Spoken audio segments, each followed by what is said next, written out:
Hey YouTube, this is going to be the latest in my new series of Jason Talks videos. These are podcast style videos where I more go in depth onto a topic or talk about things that are important rather than talking so much about bullying itself. This one is going to be going into the topic of mental health and how it pertains to bullying, how it affects me, how various things are. This was intended to be a video I was going to put together in time for Mental Health Month in May. Unfortunately, I was having mental health problems at the time, and so I wasn't really able to get myself together enough to do one. So go figure. A couple disclaimers going into this video. One, I am not a doctor or mental health professional. These are things that I'm talking about from research and experience, but my advice is going to be secondary to anything you will hear from a therapist, psychiatrist, psychologist, other sort of mental health professional. Seek out your particular professional for specifics on actions you should take. Secondly, I'm going to be talking about mental health things. There could be things in this conversation that will be triggers. There may be things that bring up your own personal traumas and bring things back from experiences. And so if you think that might be an issue, approach with caution. I don't think I'm going to be talking too deeply about anything that's particularly harmful, but it's hard to tell what's going to trigger somebody and what's going to make their feelings come out. One thing that's become fairly common in recent years are athletes making mental health a very visible thing. Last couple of years, we had a Olympian, Simone Biles, tennis player, Naomi Osaka, both withdraw from events because they were feeling a lot of pressure. They were having a lot of anxiety issues, a lot of things that were basically making so they were not in a properly healthy state. A number of other athletes, Kevin Love's one, Lando Norris is another. They've been openly talking about mental health challenges, how they've sought help, how they've made working through those a part of their professional approach. And something about athletes is they're often performing under huge pressures. Even if you're not performing at the highest level, where you've been through years and years and years of training and practice, and therefore you might feel like you're letting people down if you don't perform well, sports inherently have pressure components in them. And they are things that can sort of get to you, especially if you run into problems or if you run into challenges with your game. And you can have bad experiences which lead to you getting into bad mental places. Or if you're already in a bad mental place, it can affect your performance as well. So these are things that are really important to think about and how they might affect you and where things can come from.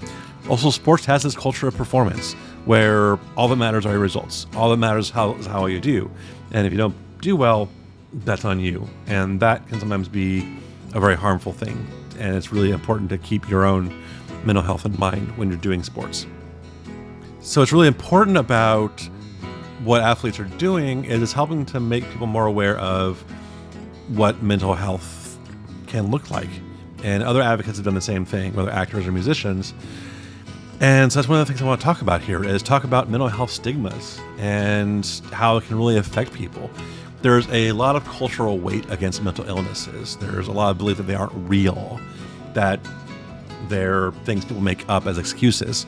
They're very difficult to understand if you don't have an experience with having one or working through them. And it can be very invalidating to not have people understand what you're feeling and what you're experiencing. And there's also belief out there that mental health illnesses are just weaknesses, or they make you crazy, or that you are crazy. And there's not really a widespread understanding of the fact that having a mental illness or having a mental health problem doesn't mean you're like other people. It's not a thing that makes you crazy. It's not a thing that makes you weak. It simply is something that is in your brain. It's something to do with your chemistry. And it's hard to work with. And that's a real important thing for folks to realize. Another big challenge with having mental health problems is that they're invisible. They're largely internal issues. They're things that are internalized, they're happening in your head, they're happening in your emotions. They're not obvious, like somebody with a broken leg, somebody walking on crutches, somebody with a cast. Oh, that person is obviously injured. So we need to cut them a lot of slack. Somebody who's having depression, somebody who has anxiety, they're not obviously going to be that way. It's not going to be anything that can immediately jump out at you and go, oh, they're having a hard time. I need to make sure I cut them some slack. And that makes it really hard to go through that experience if you're suffering from it. Mental illnesses are also not always happening. Somebody with depression isn't always going to be slow and low and having a hard time getting through their tasks. Somebody with anxiety isn't always going to be bouncing off the wall. Somebody with a given illness or disorder isn't going to be constantly displaying qualities of suffering from that. And so it's, again, hard to recognize sometimes compared to someone with a physical injury. Also, victims of mental health issues, as well as those that have other things that aren't necessarily illnesses, often can mask or pretend to not be affected by it, or they've trained themselves so much to hide it because they're embarrassed or because of stigmas. Somebody that has anxiety might basically remove themselves from situations when they start feeling it and getting away from things. So it makes it really hard to see sometimes. And also there's a big issue with people voicing stereotypes and talking about beliefs that mental health issues aren't valid without necessarily knowing that the person next to you might be suffering from that. And so it's very easy for people who are suffering from a mental illness to feel like they don't get a lot of support because the people next to them in their life are talking down about them without knowing it.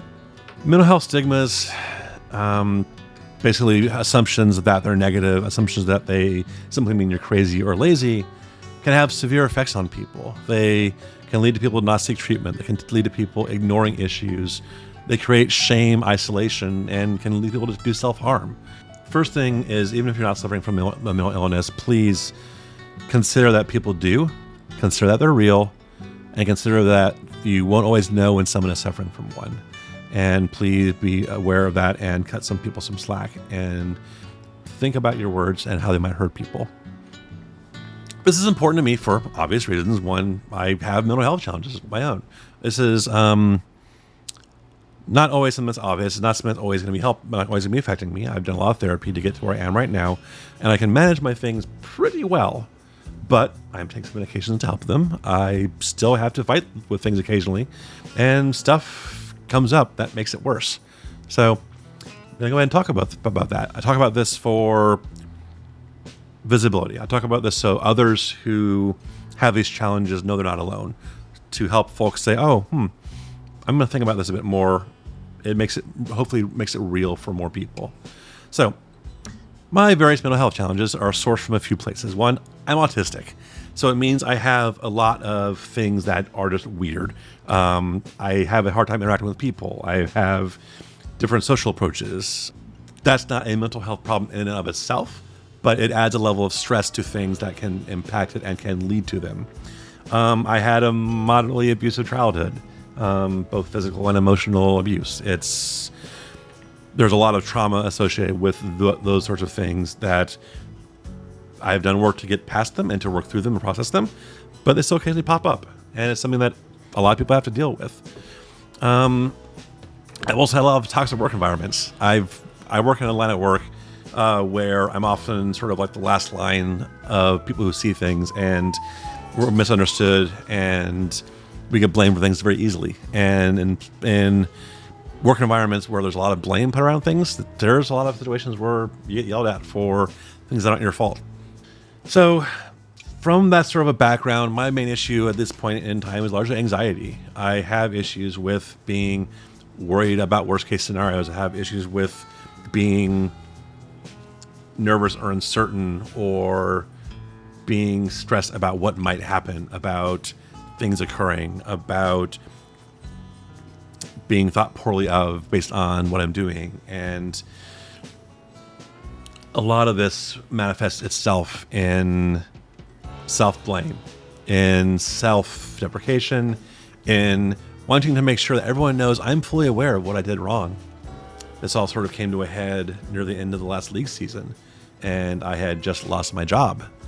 And so I was under a lot of stress there. I was out of control of a lot of things, and I wasn't in the greatest mental health state at the time. I was feeling a lot of self-pressure, a lot of self-doubt, self-deprecation, and I also put a lot of pressure on myself for my bowling game. I was my team's top bowler, and I helped us get into the league finals. And in that week, in the finals, I bowled like shit. I bowled terribly, and I wasn't in a place where I was able to manage my emotions effectively.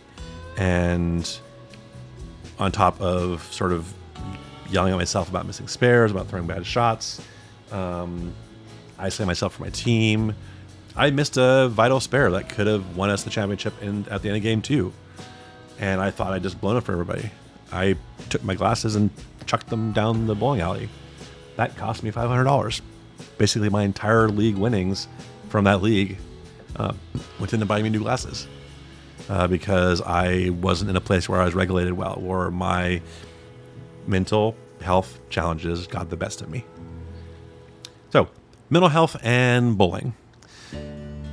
There's a lot of good and bad things about this. I'm going to go ahead and sort of cover the way these things sort of mesh together. I think this is a good way to think about things. It can help you with your mental health approach. It can help you think about what you might be facing. It might think about how you might approach your game. It's something that I think is going to be really helpful to think about and to talk about. So, bowling is a sport that requires calm repetition and focus. Bowling is about making the same shot over and over again, about having a clear frame of mind to be able to make adjustments, to be able to maintain a consistency of release, of speed, and of targeting. These are all things that are very, very hard to do if you're in a pissed off mood. And lots of things can put you in a bad frame of mind, whether it's things into the sport or things outside of sport.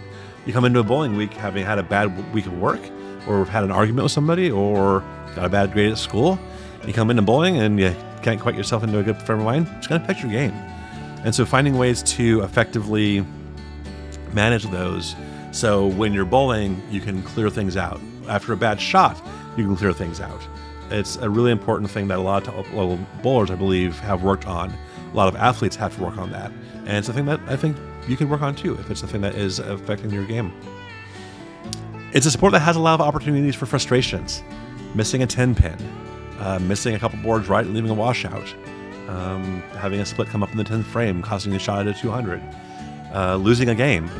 A lot of things can happen that can make one frustrated with bowling, or making mistakes can make you frustrated with yourself.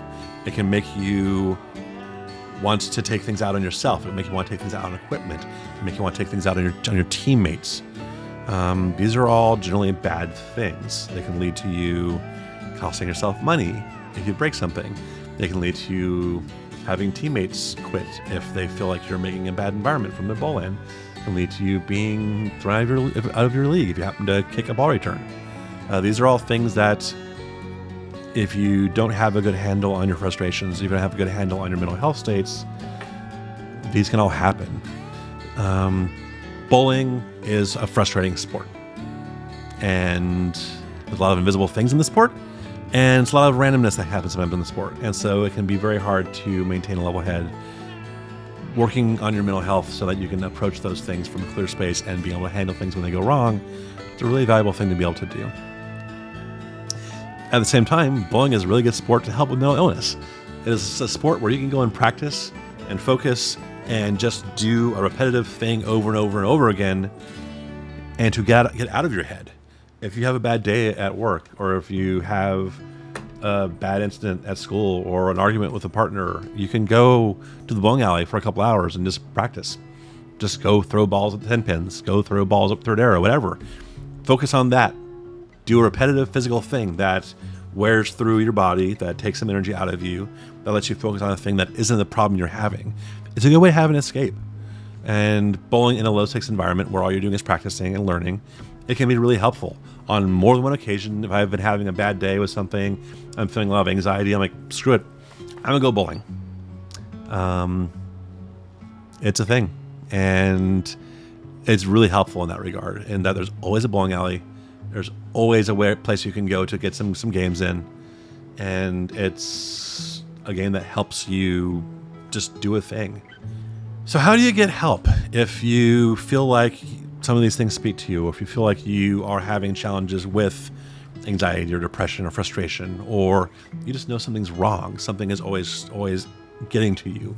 If you feel like you're always frustrated and are in a bad place when you're trying to bowl or after bowling, or you get anxious about shots you're taking, stuff like that, how do you get help? Well, easiest way is talk to a therapist. If you have health insurance that covers it, or if you simply know of low-cost ways, there are those out there, you can very easily find a therapist, find someone to talk to. Having somebody to simply talk to for an hour that is there to listen, is there to help you understand things you're feeling, to help validate you and make you understand that what you're going through is real, is really, really helpful. It can be a very profound experience. I did start therapy a number of years ago, and it was literally life-changing in a number of ways. It helped me identify my anxiety, helped me identify a lot of my trauma. It helped me learn I was autistic. It was a huge deal for me. It was literally life-changing. It saved my marriage. It saved my career. It saved a lot of things. It might have saved my life. If you have easy access and know how to find a therapist, go do it. So if you're not sure about how to find a therapist or to find other mental health resources, a good place to look is the National Alliance on Mental Illness. This is a advocacy group basically founded by family members of people who've been diagnosed with mental illness. It's a group that is designed to help you find support and to help you understand that you are not alone. It is there, it's available, it is a way to find outreach. If you think you might have issues, or think you do have issues and you want to find a way to approach them, and you don't know how to start, they're going to help you be able to find that. I'll put a link to them in the description. Above all, though, if there's one thing I wanted to have you take away from this video is that you're not alone. Mental health, mental illnesses, anxiety, depression, frustration, other things like that, those are real. People suffer from them, and even if you're not seen, you're not alone. And there are people out there who can help you. There are people out there who can help give you support. I hope that you listened all the way to the end.